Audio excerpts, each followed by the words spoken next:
Indian history इसकी शुरुआत होती है यूरोपियंस के इंडिया में आने से। कि जब यूरोपियंस इंडिया आते हैं तो उससे हमारे इंडियन कॉन्टिनेंट की हिस्ट्री के अंदर एक नए फेज़ की स्टार्टिंग होती है। तो वो लोग कैसे आते हैं, किस सीक्वेंस में आते हैं और क्यों आते हैं, ये सब हम इसमें देखेंगे। तो सबसे पहले हम ये देखेंगे कि यूरोपियंस को आखिर इंडिया आने की ज़रूरत क्या पड़ी, और क्या इससे पहले यूरोपियंस इंडिया नहीं आए थे और क्या हमारा उनसे कोई ट्रेड रिलेशन नहीं था। तो इसका जवाब है हाँ, बिल्कुल था। रोमन और ग्रीस एम्पायर था, उससे हमारे एंशिएंट इंडिया में अच्छे खासे ट्रेड रिलेशन थे। ग्रीस एम्पायर से अच्छे खासे ट्रेड रिलेशन थे और हम काफ़ी सारे कमोडिटीज़ का इंपोर्ट एक्सपोर्ट करते थे उस वक्त भी, है ना। कई सारे प्रीशियस स्टोन्स और कॉटन और स्पाइसेस का हम एक्सपोर्ट किया करते थे उन लोगों को। फिर जब डिक्लाइन हुआ रोमन एम्पायर का और जो मिडिल ईस्ट है, यानी कि हमारा टर्की और अरब वर्ल्ड और पर्शियन जो गल्फ़ है, वहाँ पर जैसे जैसे मुस्लिम लीडर्स का जो है दबदबा बढ़ने लगा, यानी कि वहाँ पर उनका रूल होने लगा, तो वैसे वैसे यूरोपियंस का इंडिया आना मुश्किल हो गया लैंड रूट के थ्रू। तो और इसके अलावा उन्हें एक सी रूट पता था पहले, जो रेड सी वाला, पर उसमें भी इजिप्ट और हमारे जो गल्फ़ है, इजिप्ट और गल्फ़ में रेड सी जिसके बीच में आता है, जो हमारा जो पर्शियन लैंड है, हमारा जो अरेबियन लैंड है, जिसमें आज का हमारा सऊदी अरब और अमन यमन है, उसके अंदर जो है अरब लीडर्स का डोमिनेंस था। तो उनके कारण जो है यूरोपियंस को ट्रेड करने में मुश्किल होती थी, क्योंकि या तो वो उनका सामान लूट लेते थे या फिर उन पर हैवी टैक्सेस लगाते थे। और जो मुस्लिम मीडियर्स थे, जो इनके थ्रू वो लोग अगर सामान ख़रीदते थे तो उनको वो बहुत हैवी टैक्सेस के द्वारा मिलता था। तो इसलिए वो लोग पूरे यूरोपियन वर्ल्ड को एक हैवी डिमांड सप्लाई गैप देखना पड़ रही थी। तो इसलिए उन्होंने क्या किया कि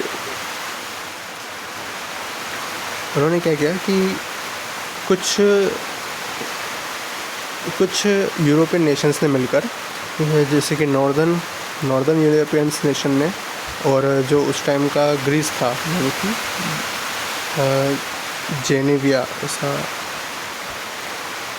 तो उस वक्त का जो नॉर्दर्न यूरोप था वो मॉनेटरी सपोर्ट देने को तैयार था। और जो जिनोइस यानी कि आज का इटली, उन लोगों को शिप बिल्डिंग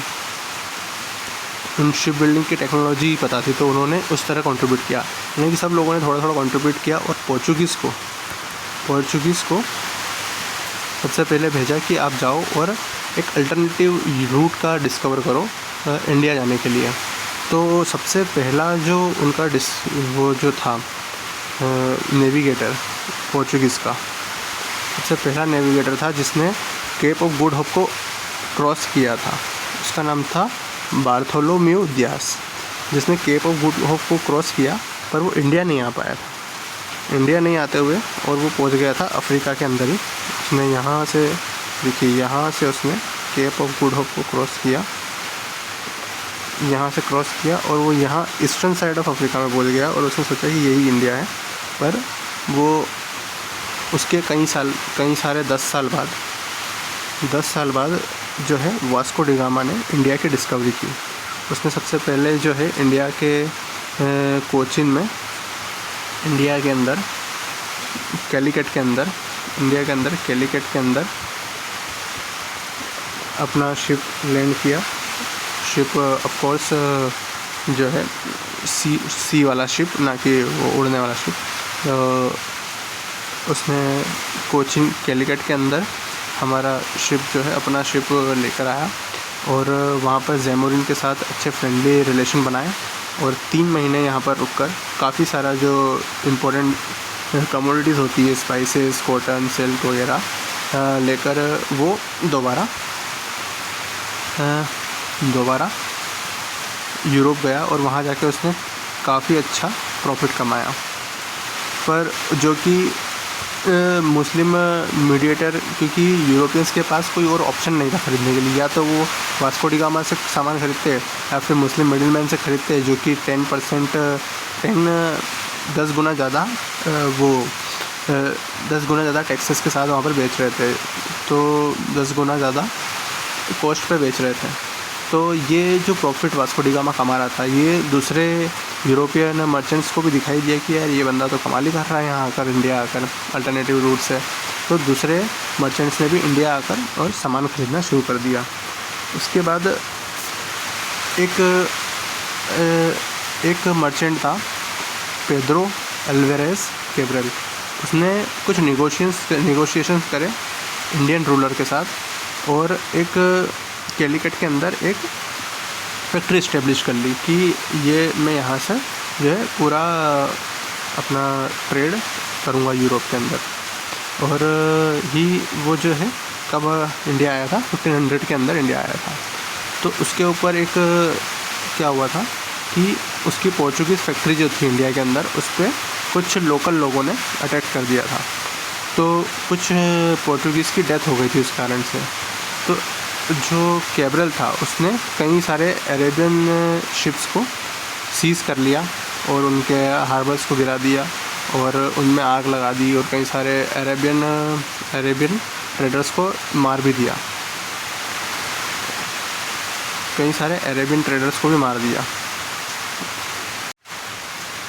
अरेबियन ट्रेडर्स को मारने के साथ ही उसने कोचिन के अंदर अच्छी खासी बॉम्बार्डिंग करी और फिर उसके बाद उसने कैन्नौर और कोचिन के जो रूलर्स थे उनके साथ एक ट्रीटी भी करी, जिसके अंदर उसने क्या करा कि कोचिन और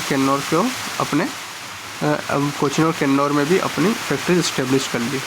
फिर उसके बाद 1501 के अंदर वापस से वास्को डी गामा इंडिया आया और उसने अरब मर्चेंट्स को जो है एलिमिनेट करने के लिए और पोर्चुगीज़ ट्रेड को फेवर करने के लिए उसने क्या करा कि इंडियन रूलर्स के साथ अच्छे रिलेशंस बनाना शुरू करे और धीरे धीरे उसने कई सारे जैसे कैलिकट के अंदर, कैन्नौर के अंदर और जितना भी वेस्टर्न घाट्स में जितने भी ज़्यादा से ज़्यादा हो सकते थे पोर्ट्स, वहाँ पर उसने अपनी फैक्ट्रीज इस्टेब्लिश करना शुरू कर दी। जैसे कि कैलिकट, कैन्नौर और कोचिन जो है उनमें से सबसे मुख्य वो बन गए सेंटर्स ट्रेड के लिए, पोर्टुगीज़ के लिए। फिर धीरे धीरे क्या हुआ कि सिर्फ उसने फैक्ट्रीज इस्टेब्लिश नहीं करी, उन फैक्ट्रीज़ को प्रोटेक्ट करने के लिए उसने वहाँ पर उनको फोर्टिफाई करना शुरू कर दिया, है ना। फिर क्या हुआ कि एक फ्रांसिस्को दे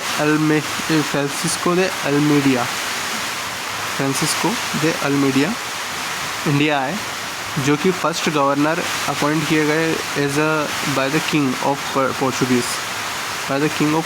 उन्होंने फर्स्ट गवर्नर किसको अपॉइंट किया था? फ्रांसिस्को दे अल्मीडिया को।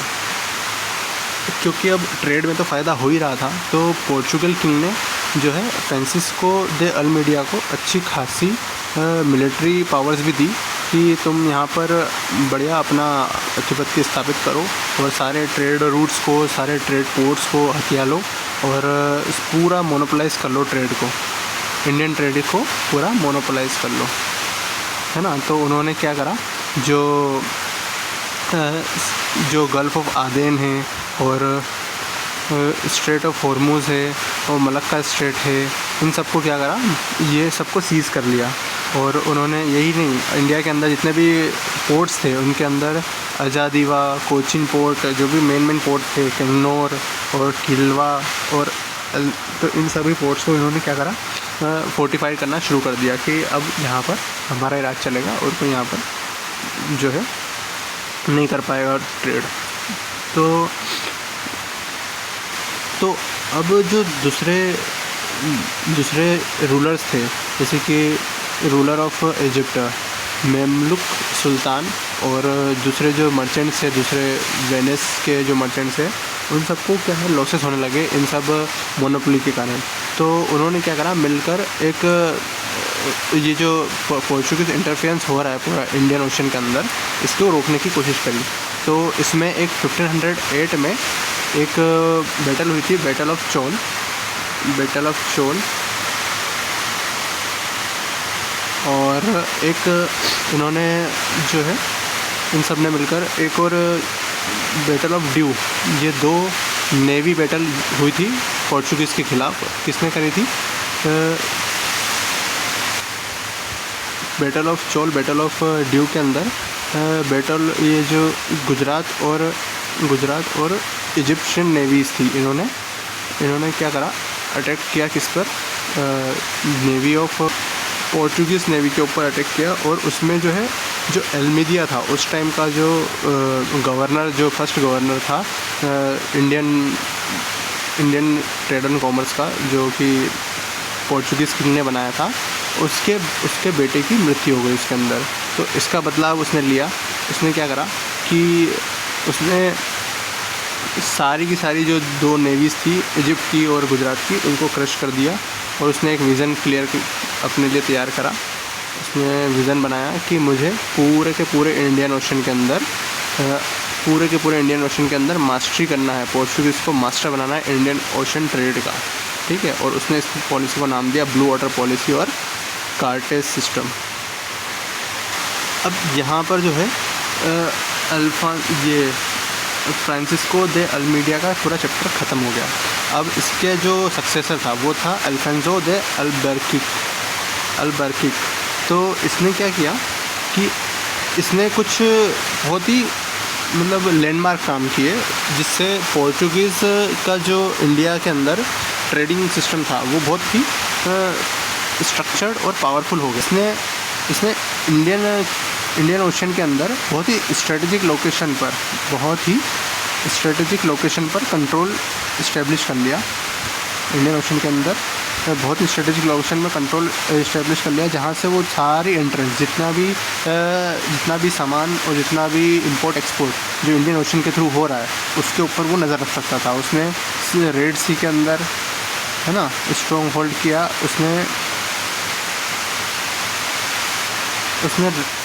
ईस्ट अफ्रीका के नए पोर्ट्स हैं, और रेड सी और strait of Hormuz, Malabar, strait of Malacca, इन सब के अंदर अपने फोर्ट्स बनाए, जिससे वो पूरे इंडियन ओशन के अंदर नज़र रख सकता था कि कौन आ रहा है और कौन जा रहा है, और क्या ट्रेड हो रहा है, और सब पे अपनी मोनोपोली कर सकता था, सबसे टैक्स ले सकता था। और इतनी पावर आने के बाद उसने एक परमिट सिस्टम लागू कर दिया, जिसके अंदर क्या होता था कि आप अगर इस इंडियन ओशन से जा रहे हो, मान लो अगर ये इंडियन ओशन है और यहाँ पर कई सारे इनके पोर्ट्स हैं, तो आपको रुकना तो पड़ेगा कहीं ना कहीं, और आइलैंड्स के अंदर भी ये लोग मौजूद हैं। तो अगर आप यहाँ से कहीं से भी जा रहे हो तो आपको परमिट दिखाना पड़ेगा, और परमिट का लगेगा टैक्स, और अगर आप परमिट नहीं है आपके पास तो आपका जो है शिप को सीज़ कर लिया जाएगा, है ना। तो परमिट सिस्टम सबसे पहले कौन लाया था? अल्फांसो दे अल्बर्किक।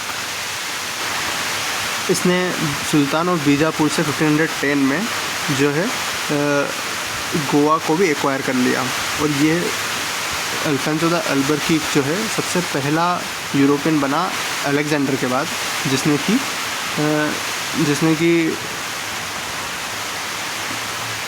इंडियन टेरिटरी को एक्वायर किया था। और इसने जब गोवा को एक्वायर किया तो इसने वहाँ पर जितने भी पोर्चुगीज़ मैन आते थे उनको इस चीज़ के लिए इनकरेज किया कि वो वहीं पर सेटल हो जाएं, और इंडियन वाइफ्स को, इंडियन जो गर्ल्स हैं उनको अपनी वाइफ्स बना ले और वहीं पर अपना घर बसा ले। और इसने अपने नए क्रॉप सिस्टम को वहाँ पर इंट्रोड्यूस किया। उसने रोड्स बनवाए, इरिगेशन वर्क करवाया, और बेटर प्लांटेशन करवाए, और कोकोनट्स की वैरायटी और कैश्यू नट्स, टोबैको ये सबको इंट्रोड्यूस करा इंडिया के अंदर एज अ फार्मिंग के अंदर। और इसने जो है कई सारे पोर्चुगीज़ जो है वहाँ पर मास्टर क्राफ्ट्समैन बन गए और वहाँ पर जो है ये स्मिथ, मेटल स्मिथ और जो दूसरे क्राफ्ट्समैन होते हैं वुडन वर्क के, ये सब करने लग गए और उन्होंने इंडिया को ही अपना एक घर बना लिया और पोर्चुगल को पूरी तरह से वो भूल गए। जो अल्फांसो द अल्बुकर्क था, इसने है ना मुस्लिम्स का प्रोसिक्यूशन भी करा था, क्योंकि मुस्लिम वर्ल्ड के द्वारा इनको पहले भी बहुत सारी प्रॉब्लम्स फेस करने को मिलती थी और इनकी जो है आपसी परेशानियां थी या जो भी लड़ाई थी, और क्रिश्चियनिटी वर्सेस मुस्लिम इनका शुरू से ही लड़ाई चली रही थी।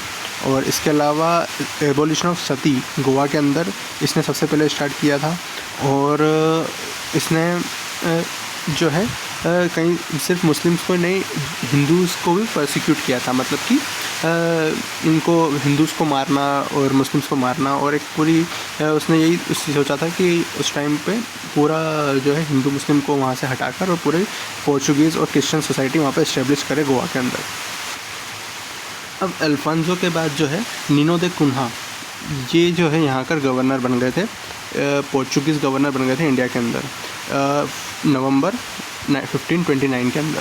और फिर एक साल के बाद ही इन्होंने जो है पोर्चुगीज़ का जो हेडक्वार्टर था इंडिया के अंदर कोचीन से हटाकर और गोवा कर दिया था।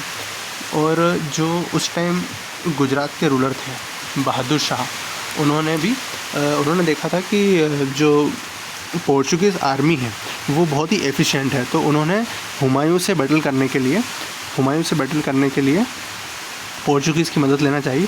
पर क्योंकि हुमायूं ने विड्रू कर लिया गुजरात पे अपना क्लेम, तो और बदले में जो बहादुर शाह है उसने पोर्चुगीज़ को ऑफ़र किया था ड्यू, एक ड्यू के अंदर, दमन ड्यू जो हमारा है उसके अंदर ड्यू के अंदर उनको एक बेस मिलेगा कि आपको हम ड्यू के अंदर बेस प्रोवाइड करेंगे, आप वहाँ पर आके अपने सेटलमेंट्स बना सकते हैं। ये बहादुर शाह ने प्रॉमिस किया था। तो क्योंकि हुमायूं ने विड्रू कर दिया गुजरात में अपना क्लेम, तो और पोर्चुगीज़ आकर रहने लगे ड्यू के अंदर, तो उस वजह से पोर्चुगीज़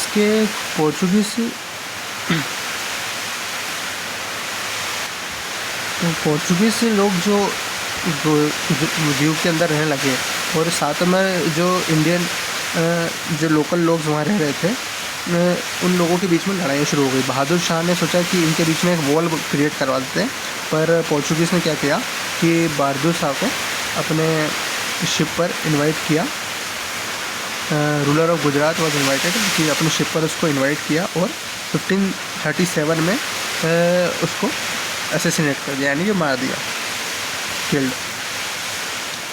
और नीनो द कुन्हा के अंडर जो रूल था उसके अंदर पोर्चुगीज़ ने कई सारे सेटलमेंट्स जो है बंगाल के अंदर बनाने की भी कोशिश करी, हुगली रिवर पर, और हेड क्वार्टर बनाने की कोशिश करी, और बंगाल के अंदर सेटल होने की भी कोशिश करी उस टाइम पर। अब पोर्चुगीज़ के लिए क्या फेवरेबल कंडीशंस थी जिनके थ्रू वो इंडिया के अंदर इतना रूल कर पाए, इतने सारे फोर्ट एक्वायर कर पाए, इतनी सारी लैंड एक्वायर कर पाए, है ना। पोर्चुगीज़ का जो लैंड है वो कम से कम 60 माइल्स का उन्होंने मुंबई से लेकर दमन दीव से लेकर गुजरात और कई सारे छोटे मोटे शहर और गाँवों को मिलाकर 60 माइल्स का उन्होंने 50 सालों के अंदर एरिया एक्वायर कर लिया था इंडिया के अंदर।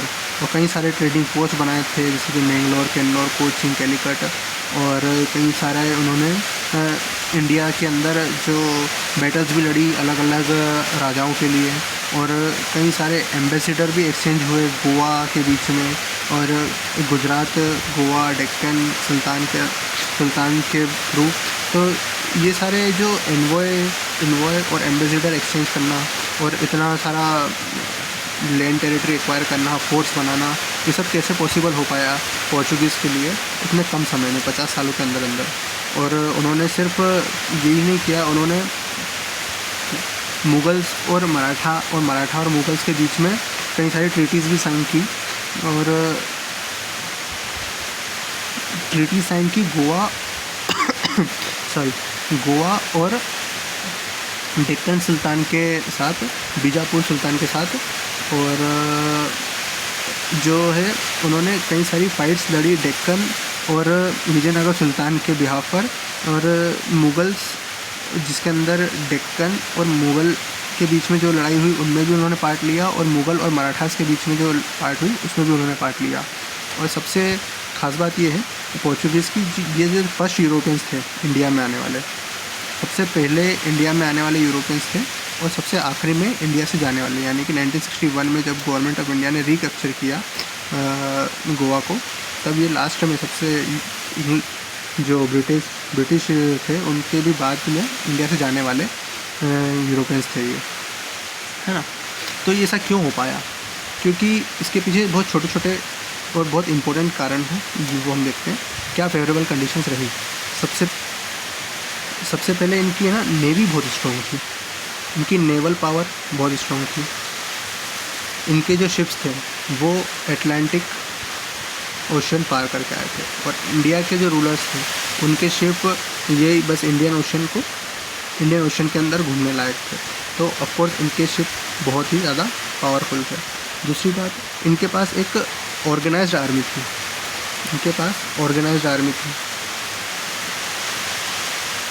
जो कि एक ड्रिल करना जानती थी, मिलिट्री ड्रिल जिसको बोलते हैं, जो कि दूसरी आर्मीज के पास नहीं था ये हुनर उस वक्त। और इसके अलावा इनकी जो शिप्स थी ना उस पर कैनन्स थी। जो यूरोपियंस और पोर्चुगीज़ जो शिप लेके आए थे इंडिया के अंदर, उनके अंदर कैनन्स थी। और फिर इन्होंने धीरे धीरे सारा मोनोपलाइज करना शुरू कर दिया, और फिर आखिरी में तो अंत तक आते आते तो इन्होंने शिप बिल्डिंग को भी पूरा एक्वायर कर लिया कि शिप बिल्डिंग भी अब हमारे अंडर रहेगा और कोई नहीं करेगा। इन्होंने जो भी टिम्बर और वुड का जो सप्लाई था गल्फ़ के अंदर और अरब वर्ल्ड के अंदर, वो उसको भी रोक दिया, ताकि वहाँ के लोग अब आगे शिप बिल्डिंग ना कर पाएँ और इनको शिप हमसे ख़रीदना पड़े, या फिर जो इनके पास शिप हैं वो लोअर क्वालिटी के रहें, जिससे इनका डोमिनेंस, पोर्चुगीज़ का डोमिनेंस इंडियन ओशन में बना रहे, है ना। चाइनीज़ ट्रेवलर्स भी इतने ज़्यादा एफिशिएंट नहीं थे उस वक्त, तो इसलिए इंडियन ओशन पे पोर्चुगीज़ का उस वक्त डोमिनेंस था। अब इनका एडमिनिस्ट्रेशन सिस्टम कैसा था? इसमें जो सबसे बड़ा हेड होता है इनका, वो था वॉइसरॉय, हेड ऑफ एडमिनिस्ट्रेशन। और फिर जो रेवेन्यू का हेड होता है उसको बोलते हैं वेडोर दे फेजेंडा। ये कार्गोज़ का डिस्पैच और ये कार्गोज़ भेजना, बुलाना और फ्लीट्स को तैयार करना, ये सब इसका काम था। फोर्ट्स जितने भी थे वो आते थे कैप्टन्स के अंडर, अफ्रीका से लेकर चाइना तक। अफ्रीका, इंडिया और चाइना, यहाँ से लेकर यहाँ तक, यहाँ पर मलक्का, स्ट्रेट ऑफ मलक्का वगैरह, यहाँ से लेकर यहाँ तक जितने भी पोर्ट्स हैं, उन सब के जितने भी कैप्टन्स हैं, वो सब जो है वॉइसरॉय को रिपोर्ट करते थे। पोर्चुगीज़ की रिलीजियस पॉलिसीज़ क्या थी? इसके अंदर आप देखोगे कि जो अफ्रीकन ट्राइब थी, मोर्स एंड जो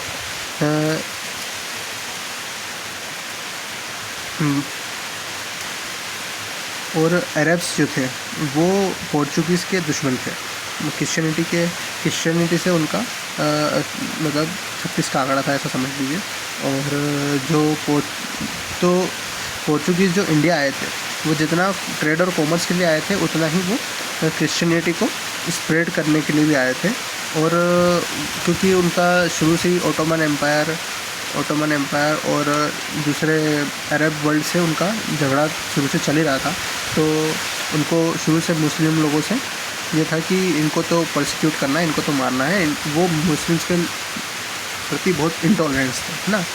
और पर डिस्पाइट दिस इंटॉलरेंस, ये इतना इंटॉलरेंस होने के बावजूद भी जो अकबर थे उस टाइम, वो एक बहुत ही सेकुलर किंग माने जाते हैं अपने टाइम पे। और उनकी कई सारी थियोलॉजीज़ में इंटरेस्ट था, जैसे कि हिंदुज़म और सिखिज़म और क्रिश्चियनिटी में भी उनका बहुत इंटरेस्ट था। तो उन्होंने क्या किया कि इतना बिटर रिलेशन होने के बावजूद भी जो क्रिश्चियन अथॉरिटी थी गोवा के अंदर, उनको लेटर भेजा कि आप अपने कुछ प्रीस्ट को हमारे यहाँ भेजिए और मैं उनसे क्रिश्चियनिटी के बारे में जानना चाहता हूँ। तो जो पोर्चुगीज़ थे, क्रिश्चियन मिशनरी थे उस टाइम के, उन्होंने सोचा कि ये तो बहुत अच्छी अपॉर्चुनिटी है, हम एम्परर को क्रिश्चियन में कन्वर्ट कर सकते हैं। और फिर उन्होंने इस काम के लिए रोडोल्फो और एक्वाइवा और एंटोनियो मोंसेरेट को भेजा अकबर के पास कि आप जाओ और इनको क्रिश्चियनिटी के बारे में बताओ। तो टोटल तीन मिशन जो हैं अकबर के पास, और अकबर और जहांगीर अकबर और जहांगीर के पास गए थे इन टोटल। और उनमें से कोई भी सक्सेसफुल नहीं हुआ इनको कन्वर्ट करने में, क्योंकि उनको इस दूसरे रिलीजियस के अंदर इंटरेस्ट तो था, पर वो इंटरेस्ट सिर्फ एज ए क्यूरोसिटी था, ना कि कन्वर्ट होने के लिए, अपना रिलीजन छोड़ने के लिए था। और जब ये दो क्रिश्चियन मिशनरीज़ जब फतेहपुर सिकरी गए तो उनका बहुत अच्छा स्वागत हुआ। वहाँ पर उन्होंने अकबर को पूरा अच्छे से समझाया क्रिश्चियनिटी के बारे में, और पूरी कोशिश भी करी कि ये कन्वर्ट हो जाए, पर वो अपने डिज़ायर्स को एक्सप्रेसिवली अकबर के सामने नहीं रख सकते उस टाइम, क्योंकि अकबर बहुत बड़े किंग थे अपने टाइम के।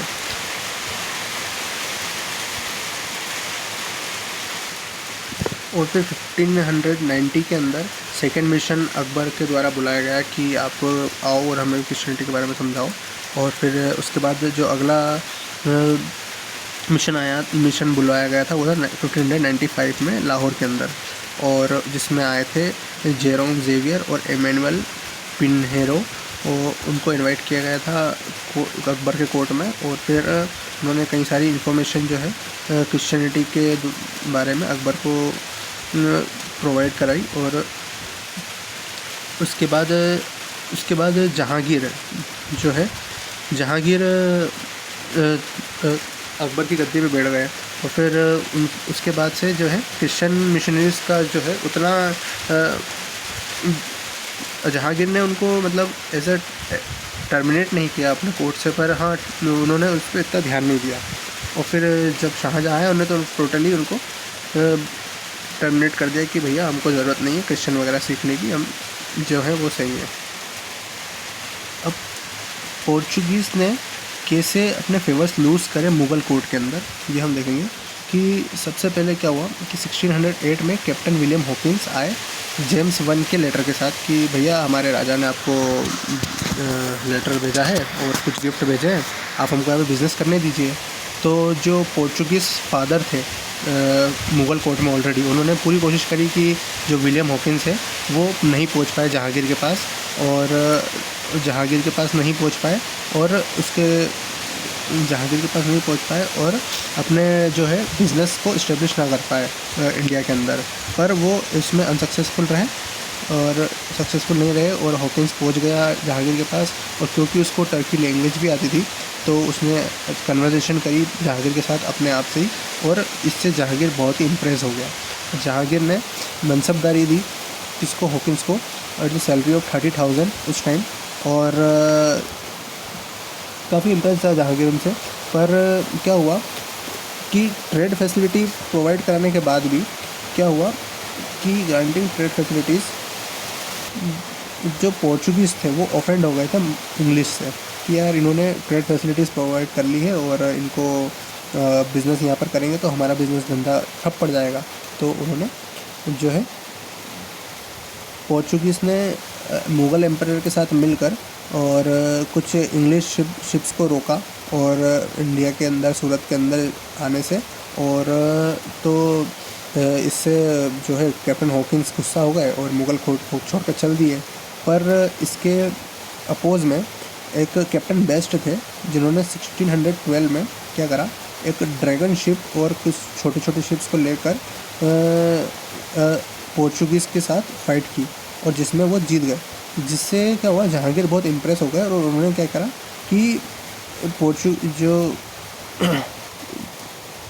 जो पोर्चुगीज़ थे उन्होंने एक बिटर रिलेशन डेवलप कर लिए मुगल्स के साथ उन्होंने क्या करा कि जब वो हार गए इंग्लिश शिप से, जब वो हार गए और जब जहांगीर उनसे इम्प्रेस हो गया, तो पोर्चुगीज़ ने क्या करा कि कुछ कुछ जो कार्गोज थे, जो कुछ सामान था मुस्लिम लीडर्स का और उस टाइम मुग़ल एम्परर का, उसको उन्होंने लूट लिया।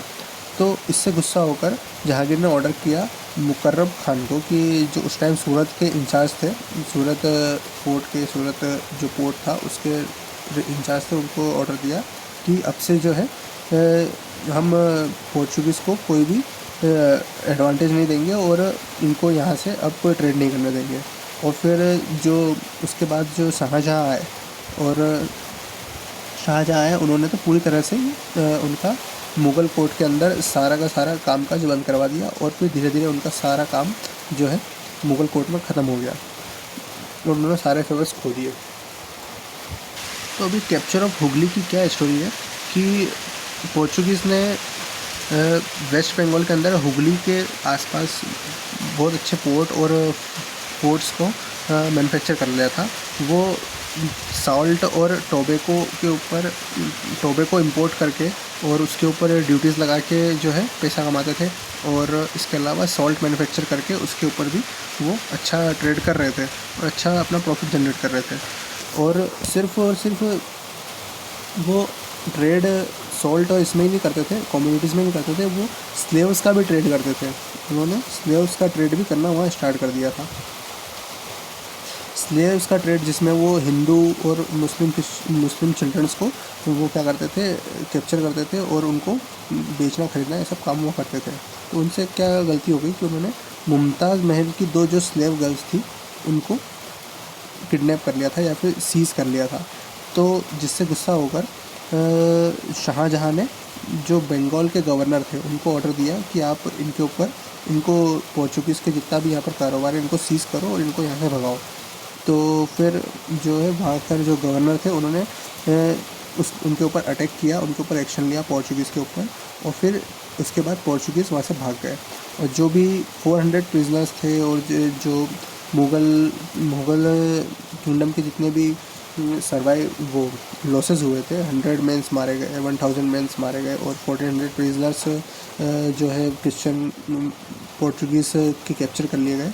उनके ऊपर सामने ऑप्शन रखा गया कि आप या तो कन्वर्ट हो जाओ, यही होता था पहले कि कन्वर्ट हो जाओ या स्लेव बन जाओ, या फिर आप मारे जाओगे, आपका परसिक्यूशन कर दिया जाएगा। और उसके बाद भी क्योंकि अब राइवलरी तो स्टार्ट हो ही गई थी क्रिश्चियन और पोर्चुगीज़ क्रिश्चियन और मुगल्स के बीच में, तो कई सारे क्रिश्चियंस को बाद में परसिक्यूशन किया गया था मुगल्स के द्वारा। और फिर 18th सेंचुरीज़ के आते आते पोर्चुगीज़ का जो है डिक्लाइन हो गया, क्योंकि इनके कई सारे और फिर वो कई रॉबरी और पायरेसी के अंदर लग गए। और जो ज़्यादातर हुगली रिवर है अपना हमारी, जो उसके बेसिन में बे ऑफ बंगाल के अंदर जो है लुटेरों का काम करने लगे, लुटेरे बन गए सब लोग। और क्यों इनका डिक्लाइन हुआ, क्योंकि एक तो इनकी रिलीजियस पॉलिसी ऐसी थी कि मुस्लिम्स को प्रोसिक्यूट करो या फिर इनको कन्वर्ट करो, और ज़्यादा से ज़्यादा हिंदू और मुस्लिम्स को क्रिश्चियनिटी के अंदर कन्वर्ट करके लेके आओ। और डिसऑनेस्ट ट्रेड प्रैक्टिस की ये बहुत इनकी ट्रेड प्रैक्टिस डिसऑनेस्ट थी। ये कोई भी नियम कायदे कानून नहीं मानते थे, अपने हिसाब से चलना और दूसरे जितने भी रूलर्स हैं उनको इन्वोक करना कि तुम्हारा जो है तुम्हारे हिसाब से नहीं चलेंगे, हमारे हिसाब से चलेंगे। और जो है सी पायरेसी, ये लूटना, दूसरों के जहाज़ों को लूटना और एरोगेंस, वायलेंस, लड़ना, ये सब इस कारण से क्या हुआ कि इनको धीरे धीरे इंग्लिश और जो है मुगल्स ने एलिमिनेट कर दिया पूरे इंडियन ओशन से। और फिर ये ब्राज़ील की डिस्कवरी के बाद वहाँ पर डाइवर्ट हो गए, और फिर स्पेन की वॉर में उलझने के बाद इनकी जो मोनोपोली थी इंडियन ओशन के अंदर वो ख़त्म हो गई धीरे धीरे। और तो ये इस तरह से हॉलैंड और इंग्लैंड के द्वारा इनको हरा दिया गया और इन्होंने सुप्रीमेसी भी खो दी इंडियन ओशन के अंदर। और क्योंकि इनको पहले इनकी मोनोपोली इसलिए थी क्योंकि इनको एक सी का सीक्रेट रूट पता था कि इस तरह से केप ऑफ गुड होप से होते हुए और इंडिया के अंदर आना है अफ्रीका को पार करके, है ना। पर अब धीरे धीरे वो एक सीक्रेट रहा नहीं, और इंग्लिश और डच जो ट्रेवलर्स थे उनको भी पता चल गया कि हाँ यहाँ से जाकर और हम ट्रेवल कर सकते हैं। और क्योंकि उनके पास बेटर आर्टिलरी थी, बेटर मिलिट्री थी और बेटर शिप बिल्डिंग टेक्नोलॉजी थी, इसलिए वो धीरे धीरे डच और इंग्लिश जो नेवी थी उन्होंने पोर्चुगीज़ को एलिमिनेट कर दिया इंडियन ओशन से। तो इस तरह से जो है धीरे धीरे पोर्चुगीज़ का डिक्लाइन हो गया इंडियन ओशन के अंदर। और उसके बाद डच और इंग्लिश मेंस के बीच में राइवलरी हुई, वो हम आगे पढ़ेंगे। पर उससे पहले हम देखेंगे कि पोर्चुगीज़ का सिग्निफिकेंस क्या था इंडियन हिस्ट्री के अंदर। तो पोर्चुगीज़ का सिग्निफिकेंस क्या था कि इन्होंने सिर्फ यूरोपियन एरा का स्टार्ट नहीं करा था इंडिया के अंदर, पर एक नेवल पावर जो कि चोला पीरियड के एंड के बाद जो मिसिंग था इंडिया के अंदर, वो ये लेकर आए थे। इन्होंने सिर्फ शिप्स जो बनाए थे वो सिर्फ लोगों को इधर से उधर ट्रांसपोर्ट करने के लिए नहीं थे, वो बहुत ही हेवी सामान भी ट्रांसपोर्ट कर सकते थे। और वो डबल डेक शिप थे, मल्टीपल डेक के शिप होते थे उनके। और वो जो शिप्स थे उनके अंदर कैनन्स लगे हुए थे, कैनन्स वाले शिप थे। और ये लोग बड़े ही मतलब इन्होंने शुरू से इंटेंशन था इनका कि हमको किसी के रूल्स से नहीं चलना है, हमको हमारे खुद के रूल्स बनाएंगे और उनके हिसाब से हम चलेंगे और ट्रेड करेंगे। इन्होंने जो है आर्टिलरी और गन्स जो मैन्युफैक्चरिंग करी और उसके थ्रू जो इन्होंने मिलिट्री पावर अपना इंक्रीज़ करा। और इनका जो मिलिट्री फ्लीट थी, जो इनकी आर्मी थी, वो बहुत ही ऑर्गेनाइज थी।